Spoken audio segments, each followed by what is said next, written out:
all here for you to explore.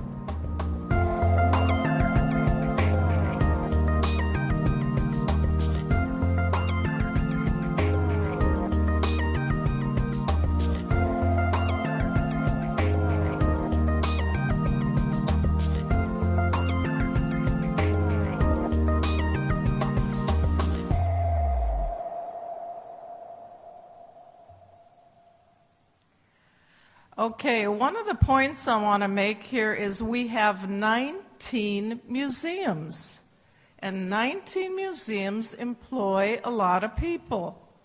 And we have 9 research centers. What do you think employs more people? The science centers or the 19 museums? It's the science centers by far. Which ones have the greatest budgets? Is it the 19 museums put together, or is it those 9 research centers? It's the 9 research centers by far. Everything you saw in this picture within the museums is informed by research, either scientific research or research on science and the humanities. And I'm going to talk to you a little bit about how we plan and evaluate research. And I thought it might be helpful for you because if you're moving into STEAM or if you're in STEM, I think you have to really think about what you're doing, because we talked a little bit about a competitive environment. And one of these days, you may be asked to write proposals or to think about changing the way you do business or to think about presenting something to the head of your school or the head of your region. And so this might help you a little.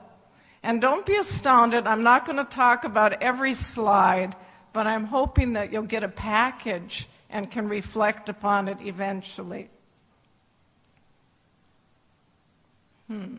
Whoops, I'm doing what someone else did. Okay. As I mentioned, I'll be talking about STEAM, which is art and science. And there's a commonly held perception that the two of them are incompatible and that they're very separate and that they're really irrelevant to one another. And I think that some of the art and the science differences do exist, and I acknowledge some of the differences here and some of the importance. One, for example, is more idiosyncratic, and another one is more normative. One may be more evocative, and one may be more explanatory. So there are differences. I'm not going to go through every slide and read those differences, because what I think is more important are the similarities between them. And so both of them rely on creativity and innovation. Both of them use abstraction to portray the world. Both seek to impose order and meaning. Both speak to deep human needs. Both are driven by creativity and wonder. Both aspire to be universally relevant. And both are journeys of ideas. So when Dr. Kang talks about bringing science and art and history and culture together, it's not as insurmountable as it may seem. And certain people that we know well and kind of look to, both past and present, have done it. And Leonardo da Vinci is probably the best example. William Herschel and his sister Caroline were also good examples. William Herschel, the great astronomer who discovered Uranus during the Age of Enlightenment, was a wonderful musician. And when he looked at the cosmos and he looked at the skies and so forth, he often thought he saw musical notes in the stars. Mary Shelley is another one. During the Age of Enlightenment, she wrote Frankenstein. And she wrote Frankenstein based on some of the early experiments that the famous chemist Priestley did. And Priestley did these experiments with formaldehyde and a lot of other things. And believe it or not, during this period, robotics came into being, very early robotics. And so here we have Mary Shelley incorporating science into her depictions of Frankenstein. Several contemporary living examples I can show you right here. We have Michael Benson, who does a lot of wonderful work with visual art and the galaxy. We have Amy Lamb, who started out as a biologist at the National Institute of Health and then decided she was tired of seeing cells and started to look at the cells of plants at NIH, actually, and switched to photography. And you can see her beautiful green picture there.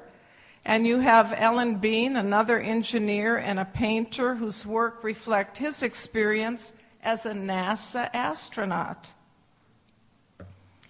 And right now at the Smithsonian, we have a marvelous, marvelous set of artworks done by an artist who came to the Smithsonian on a very interesting program. The Smithsonian takes artists and puts them with scientists. And he became fascinated with creatures underneath the sea who let off light, kind of like fluorescent lights. And as a result, he's created these great works of art. And guess where they're on display? They're not on display in one of the art museums. They're on display at the Museum of Natural History in the Great Oceans exhibit. Okay, art comes together in many other ways. I might have skipped one, but you can see it later, and that would be architecture and design to a great extent. Scientific illustration is another place where the two come together very closely at the Smithsonian. Nature photography is another place where the two of them come together. And so I say to myself, we have all these wonderful examples. How do we start some STEAM programs, and how do we start planning for them? And the goal of STEAM education is to basically talk about the value of this great cross-pollination. But there are program planning challenges. And one is physical space, another is IT resources, human resources, multidisciplinary teams, sustainable building, and linkages in education. So these are some of the challenges. And the program evaluation challenges: is this effective? Is this efficient? What are the values that we're getting out of this? Who are the target audiences when we plan our programs? And how do we assess the changes that have come about as a result of these programs? So we have something called logic models, and they're tools for planning and evaluation. And the Smithsonian educators use logic models a lot. And this is the way you bring them out. I'll speak about the individual parts of them now.